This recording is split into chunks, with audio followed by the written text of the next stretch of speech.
하나님 겁니다. 당신은 하나님 겁니다. 아멘.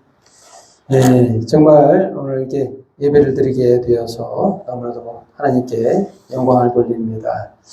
오늘 그 말씀은요, 유명한 말씀이죠. 탕자의 비유라고 해가지고 많이들 내용을 익히 알고 있을 내용이에요.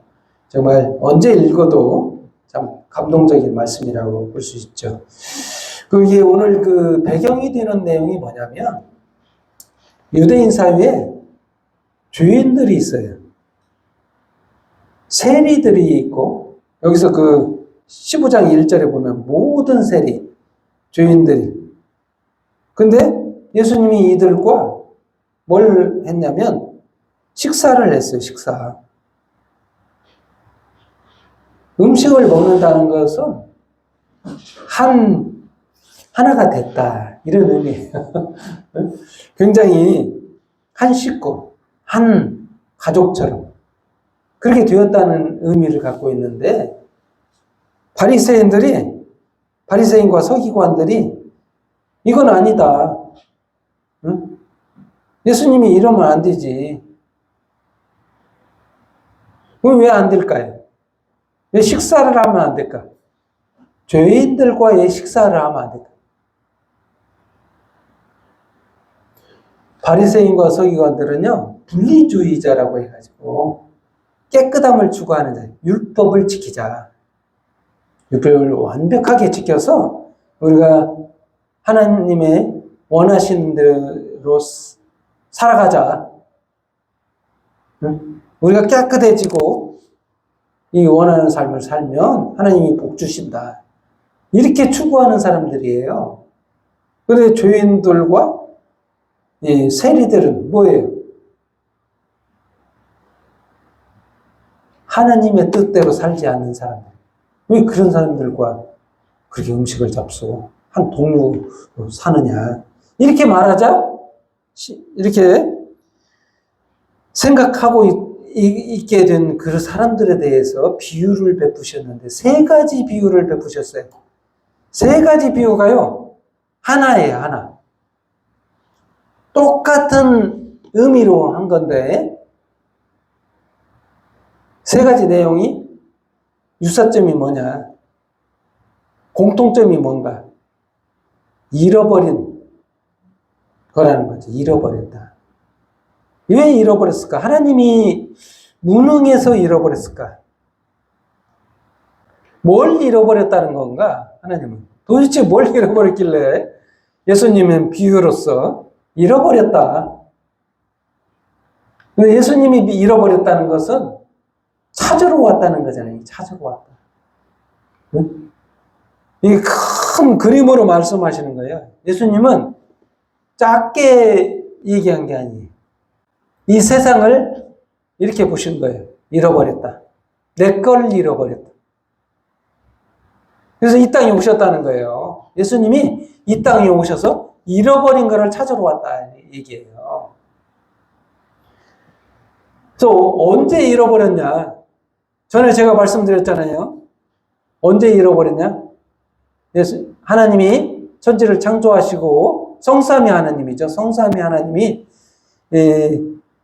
인간을 창조하시고 에덴 동산에 선악과를 만드시고 그것을 모든 세상을 다스리라 통치권을 인간에게 주셨어요.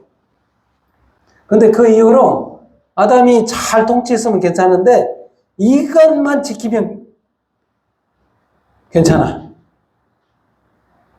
이것만 지키면 우리 사이에는 아무 문제가 없어. 선악과를 따먹지 마. 이 법을 하나 만들었어요. 근데 이 법을 어겨버렸어요.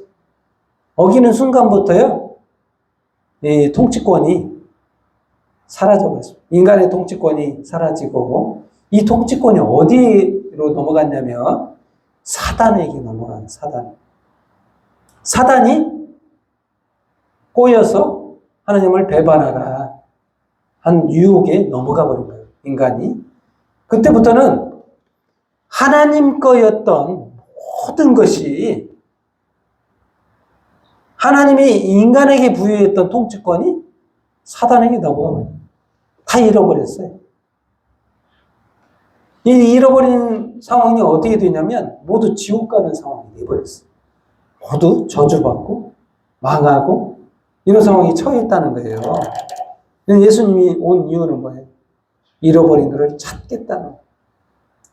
그게 메시지의 핵심이에요. 근데 두 부류가 있는 거예요. 세리와 죄인의 부류, 한 부류가 있고 바리새인과 서기관들 한 부류가 있어요. 구도상 바리새인과 서기관들은 첫째 아들 같은 그런 느낌이고 모든 세리와 죄인들은 둘째 아들과 같은 그런 포지션을 가지고 있어요.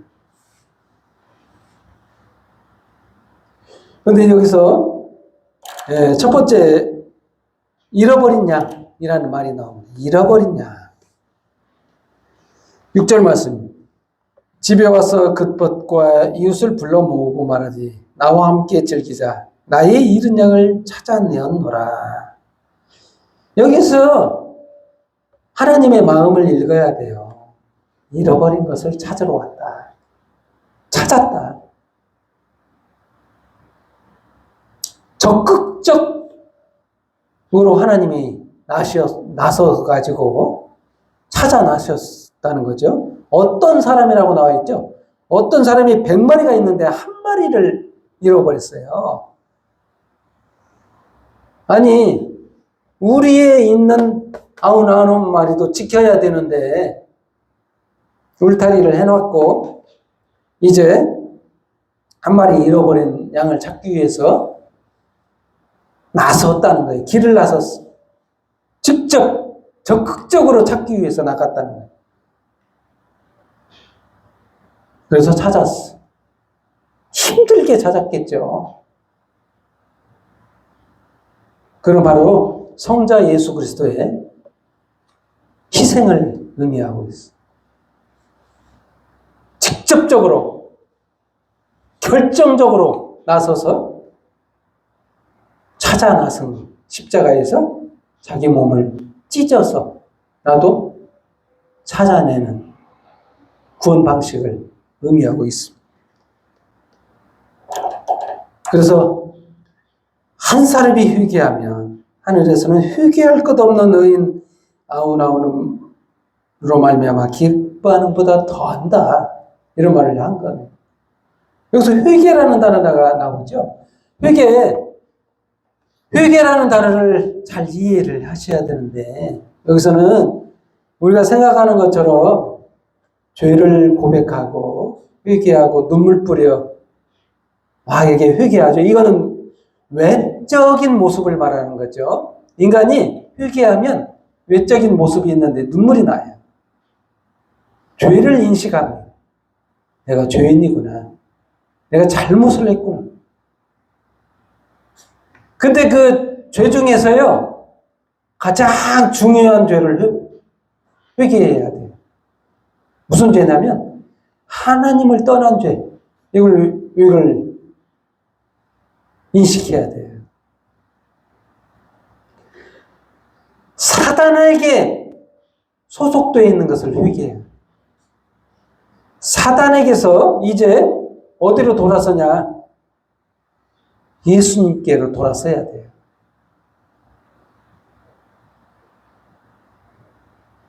모든 윤리적 죄도 회개해야 되지만 그것보다 더 중요한 건 바로 그동안의 삶의 방식을 바꿔야 돼요.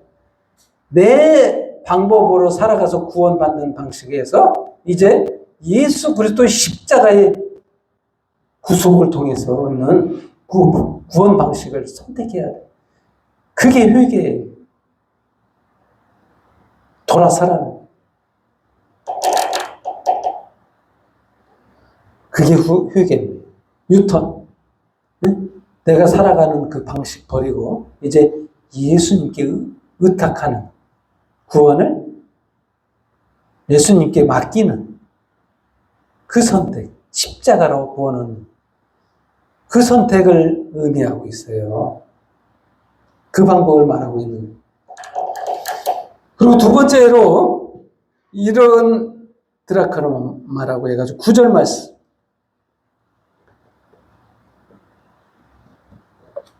또 찾아낸 즉 벗과 이웃을 불러 모으고 말하되 나와 함께 즐기자. 이른 드라크마를 찾아내었노라 하리라.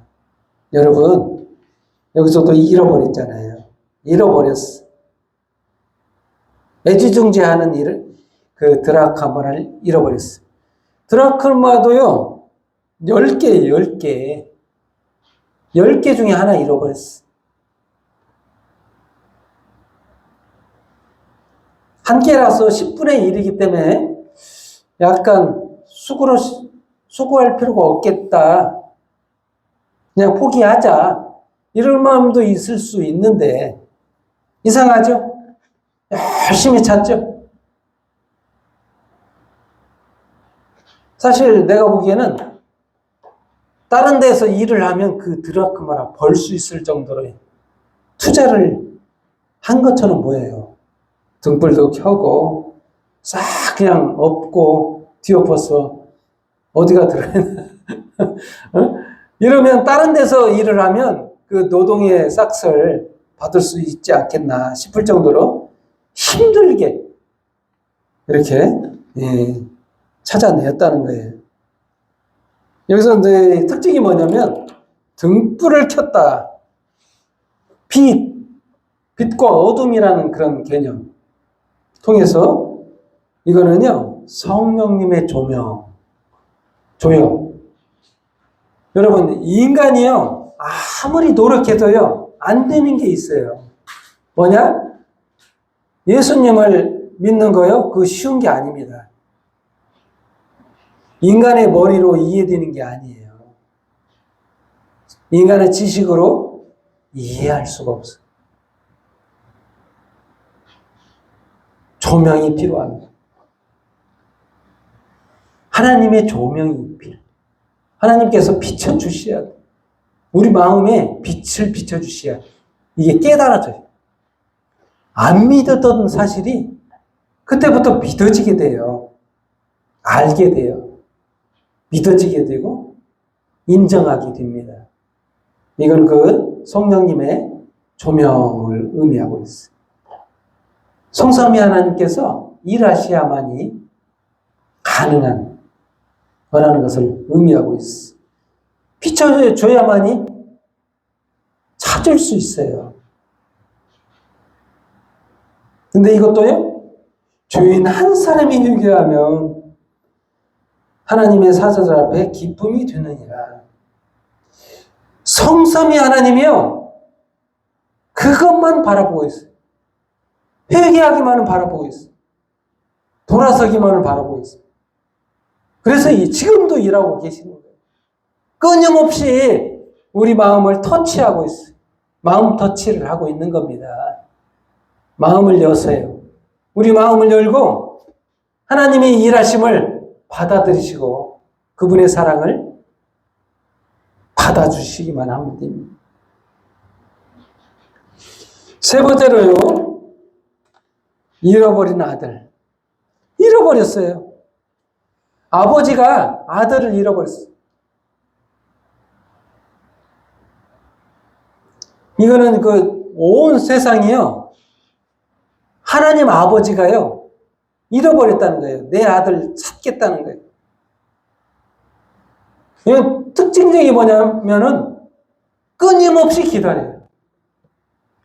이건 소극적이지만은 진짜 애절하죠? 기다린다는 거예요. 언제까지든. 아버지가 어떻게까지 기다렸냐?